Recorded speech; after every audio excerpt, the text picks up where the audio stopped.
Captain Michael Harris had never imagined that his career as a starship navigator would lead him to a situation as perilous or as peculiar as the one he now faced.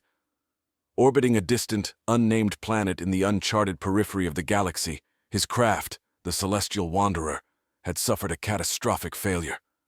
The ship shuddered violently, alarms blaring through the corridors as warning lights painted the walls in a frantic red. Michael gripped the console tightly, his eyes scanning the flickering displays for any sign of hope. "Damage report!" he shouted into the intercom, his voice steady despite the chaos. "Main engine failure. Hull breach in Sector 7. Life support at 60% and dropping," came the harried response from Lieutenant Sharma, her voice crackling through the static of the intercom. "We need to make a landing. Brace for impact," Michael announced, initiating the emergency descent protocols. The planet below was a mystery, its data scarce in the star charts. It was marked only by its low gravity, indicated by the faint pull that had initially drawn the Celestial Wanderer off course. As the ship entered the planet's atmosphere, a blaze of fire engulfed the hull. Michael maneuvered the controls with a precision born of desperation, guiding the crippled ship through the buffeting winds and electrical storms that lashed the alien skies. The ground approached rapidly, a vast landscape of towering spires and deep valleys painted in hues of violet and gray under the planet's twin suns. With a final shuddering groan, the ship crashed into a clearing, the impact throwing Michael from his seat as darkness claimed him. When consciousness returned, Michael found himself staring at a sky swirling with iridescent clouds. Groaning, he pushed himself up, pain shooting through his body. The crash site was a ruin of twisted metal and scattered debris, the Celestial Wanderer broken in two. "Survivors?" he called weakly, hoping his crew had fared better than the ship. Silence was his only answer, the stillness unsettling. Gathering his strength, he staggered towards the wreckage, searching for any signs of life. It wasn't long before he realized he was alone, his heart sinking with the suns as they dipped below the horizon. As night fell, the planet transformed. Bioluminescent plants cast a ghostly glow over the landscape, and the air was filled with the strange, haunting calls of unseen creatures. Michael huddled near the remains of the ship, a makeshift campfire flickering in the alien wind. Suddenly, rustling sounds emerged from the darkness. Figures approached, their forms small and agile, barely visible in the dim light. Michael tensed, watching as they circled around him, murmuring in a lilting language he could not understand. Then, as quickly as they had appeared, the creatures knelt, their foreheads touching the ground in a gesture of reverence. Michael stared, bewildered. The creatures, no taller than a child with delicate wing-like appendages and large, luminous eyes, looked up at him with an expression that mingled fear with awe. You think I'm a god?" Michael whispered, a mix of incredulity and humor in his voice. The creatures responded with more bowing, their murmurs intensifying. As the night deepened, Michael accepted the bizarre turn of events. He was stranded on a low-gravity planet, injured and alone, save for these primitive beings who believed him to be a deity. Determined to survive and perhaps find a way to communicate, he settled in for a long night, under the watchful eyes of his new worshippers. In the darkness, a plan began to form. If he was to get off this planet, he would need all the help he could get, even if it came from the most unexpected of saviors. Michael spent the first days learning to navigate the dynamics of his unexpected elevation to godhood. Each morning, as the twin suns painted the sky in brilliant oranges and purples, the alien villagers, whom he privately named the Eleni, gathered outside the wreckage of the Celestial Wanderer. They brought offerings, strange fruits, luminescent flowers, and sometimes small carved tokens of wood and stone. Their language was a series of melodious clicks and soft trills, almost musical in nature. Michael began to pick up a few phrases, using gestures and expressions to bridge the gap where words failed. The Eleni were quick learners. They seemed to revel in the challenge, their large eyes bright with eagerness. As trust grew, Michael was invited to the heart of their village, a series of interconnected structures made from the same bioluminescent wood that dotted the landscape. At the center stood a large hall, its walls adorned with intricate murals that shimmered under the light of the flora. The images depicted scenes of celestial bodies, meteor showers, and beings that soared through the skies without ships. Here, he met the village elder, a slight figure named Keli, whose wings were tinged with the silver of age. Keli spoke with a calm authority, and his hands never ceased their motion, weaving an intricate pattern with threads of light. "You come from beyond the veil of stars," Keli stated more than asked, his voice resonating in the quiet of the hall. "Yes, from far beyond," Michael confirmed, feeling a sense of solidarity with these peaceful beings. Keli nodded, his eyes reflecting a profound sadness. "Our legends speak of starfarers, beings who traverse the cosmos as easily as we walk through our forests. We knew someone would come, though we did not foresee this manner of arrival." Michael sensed an opportunity. "Your legends, do they speak of other starfarers who might return? My arrival here was accidental, but maybe together we can find a way to signal my kind." A murmur passed through the gathered Eleni, and Keli paused, considering the proposal. "There is an ancient site, sacred to our people. It lies dormant, a relic of the starfarers who once visited our world. If you truly are of their kind, perhaps you can awaken it." Intrigued and hopeful, Michael agreed to visit this site. Accompanied by Keli and a contingent of Eleni, they journeyed through dense forests where the gravity was so low, the foliage seemed to float in gentle arcs. After several hours, they arrived at a clearing, where a massive structure loomed. It was unlike anything Michael had seen before, a tower of smooth, dark stone that absorbed the light around it. The Eleni approached with reverence, stopping a distance away as if an invisible barrier held them back. "You must go alone," Keli said, his tone solemn. "What lies within is meant for you." Stepping forward, Michael felt a chill as he crossed the threshold. Inside, the air was thick with the scent of ozone, and the walls hummed with latent energy. At the center of the structure was a console, its design markedly different from the technology on the Celestial Wanderer, but somehow familiar. He placed his hands on the cool surface, and the console sprang to life, holograms flickering into existence. Star maps, schematics, and a communications panel filled the air around him. Heart racing, Michael began the task of deciphering the controls, each touch bringing him closer to a call across the stars, a call for rescue, and a promise of return. In the days following his discovery at the ancient site, Michael dedicated himself to understanding the alien technology. The holograms projected detailed schematics and star maps that extended far beyond the known sectors of human exploration. Each night, under the haunting glow of the twin moons, he pieced together fragments of data, his mind racing with possibilities. The Eleni, fascinated by his efforts, watched from a respectful distance. They seemed to regard the structure as a temple, a place of communion between their world and the cosmos. Michael felt the weight of their expectations pressing upon him, a silent urging to bridge the gap between the stars. One evening, as he manipulated the controls, a new sequence initiated, a recording, ancient and fragmented. The voice that echoed through the chamber was deep and resonant, speaking in a dialect of the Eleni's language that even Keli struggled to understand. "Guardians of the gateway, when the stars align, the path will open," the voice intoned, cryptic and compelling. Michael and Keli exchanged looks of astonishment. "It speaks of a gateway," Keli whispered, his voice awed. "A path to other worlds, guarded by our ancestors." Energized by this revelation, Michael redoubled his efforts. He spent hours translating the recording, aligning it with the star maps. It became clear that the structure was not merely a communication device, but a portal, designed to be activated under specific celestial conditions. As the necessary alignment approached, Michael prepared for what he hoped would be a breakthrough. The entire village gathered at the site, their faces painted with symbols of the stars, reflecting their reverence for the moment. With a deep breath, Michael initiated the sequence.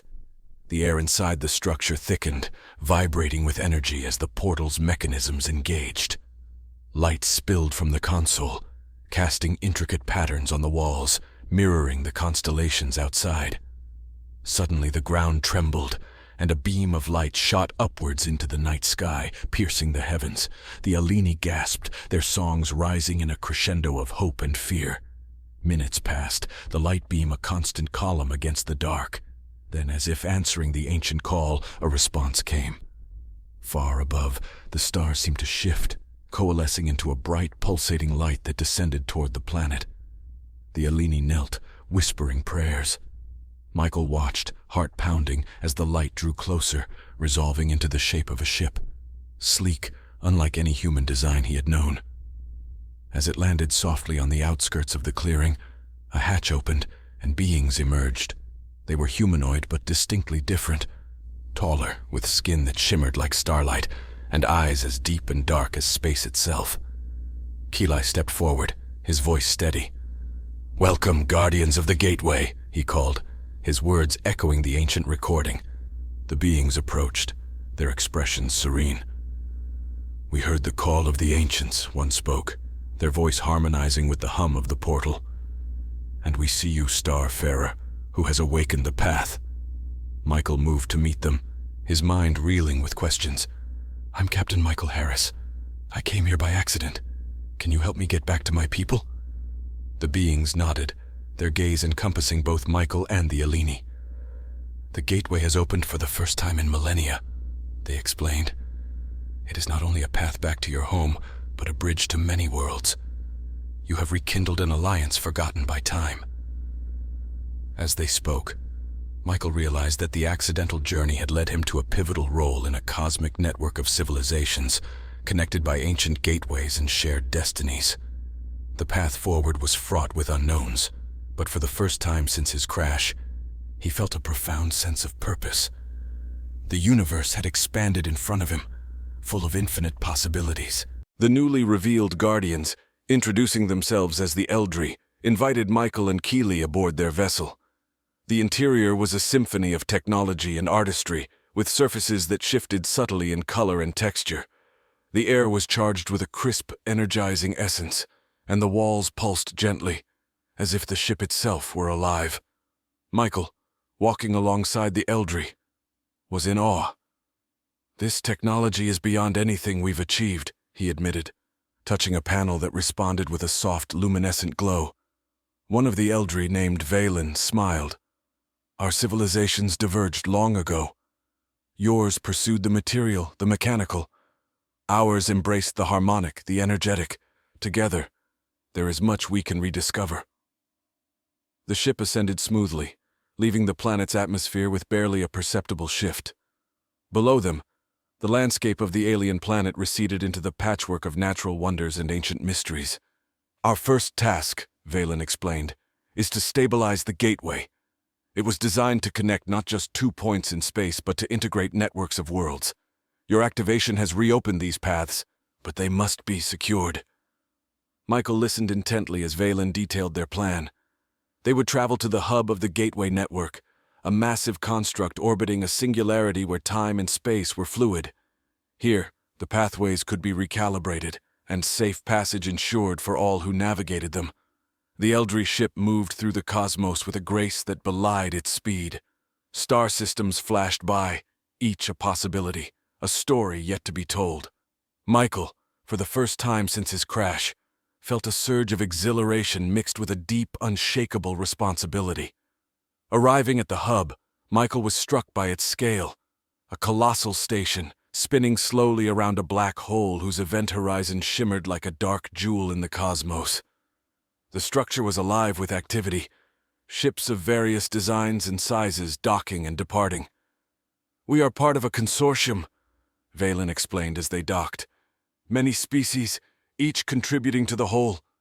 With the gateway active again, we expect new members, perhaps even your people in time."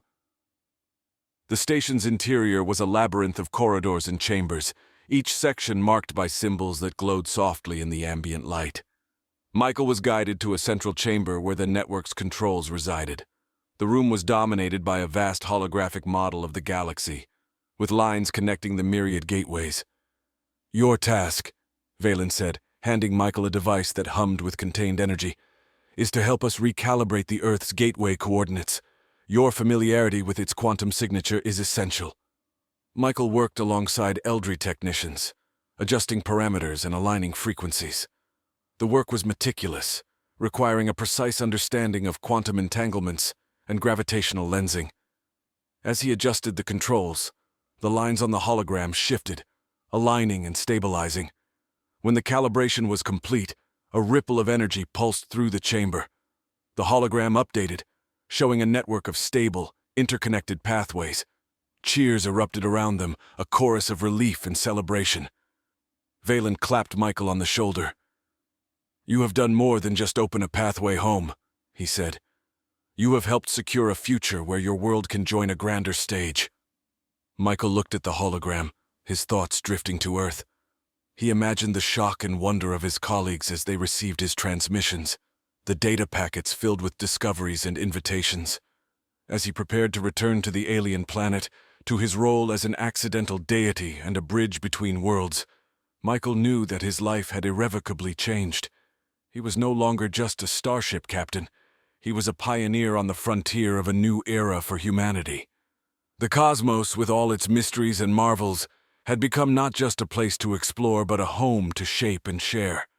Back on the alien planet, Michael found the Eleni gathered, their eyes reflecting the light of their bioluminescent forest home. The news of his ventures and the reactivation of the Gateway network had spread, igniting a mix of excitement and trepidation among the villagers. Keeley approached him, the elder's face wearing an expression of profound respect mixed with concern. "Your return brings us hope, Michael," Keeley began, his voice soft yet carrying in the quiet of the evening.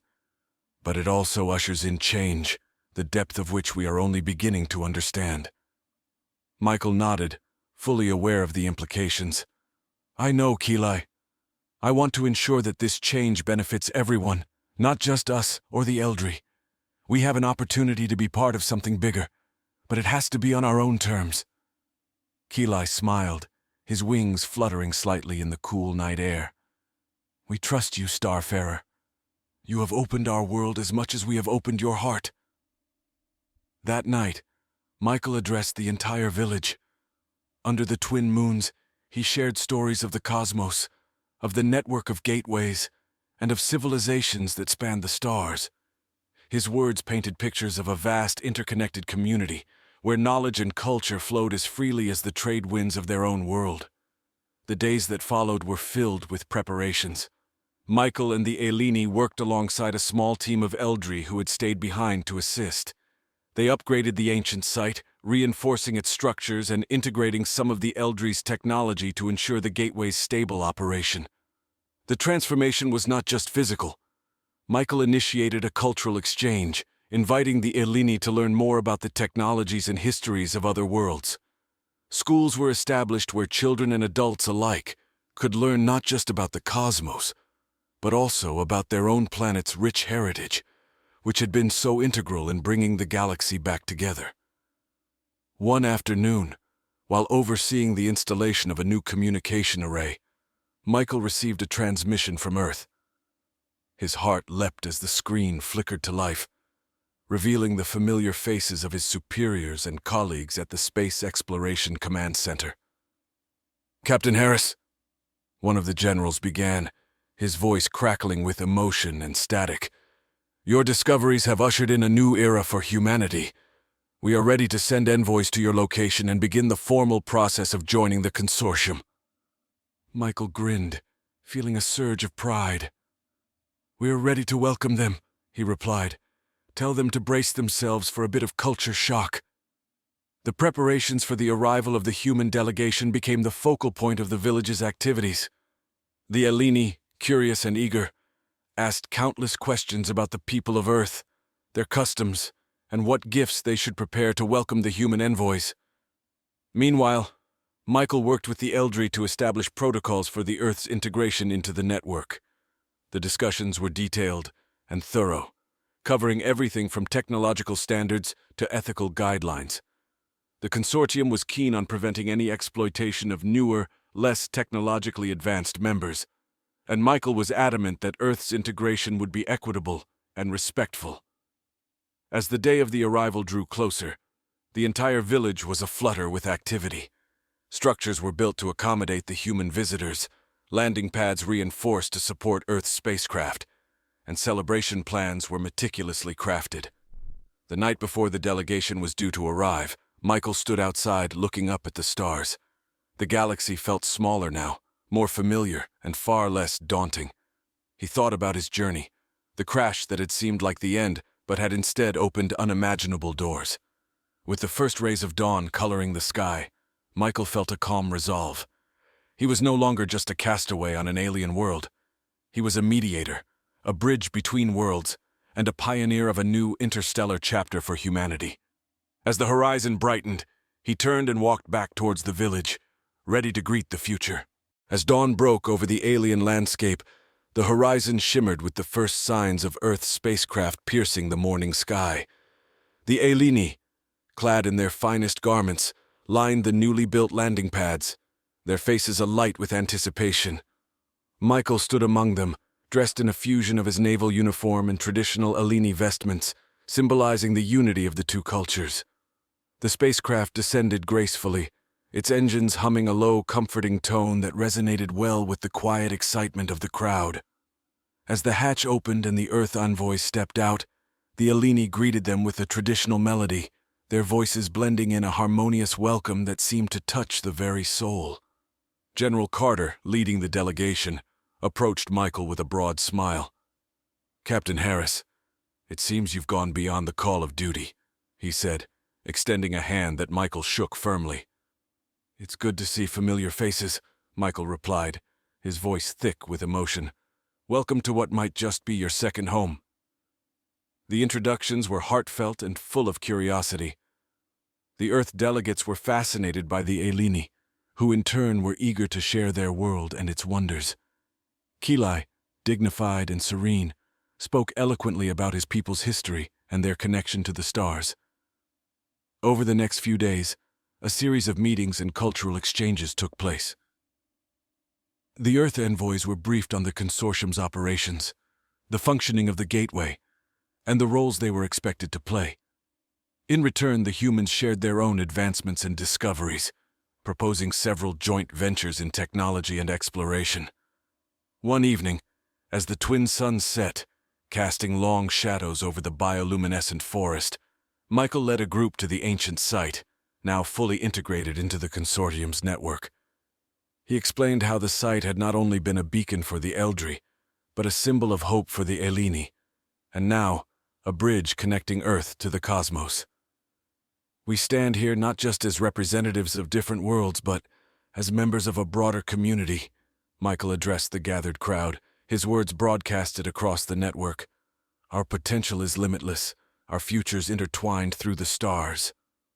The ceremony concluded with the unveiling of a new monument, a sculpture crafted from materials native to the alien planet and Earth, representing the unity and cooperation of their alliance. It stood at the entrance of the site, a beacon for all who would visit. As the delegation prepared to depart, General Carter pulled Michael aside.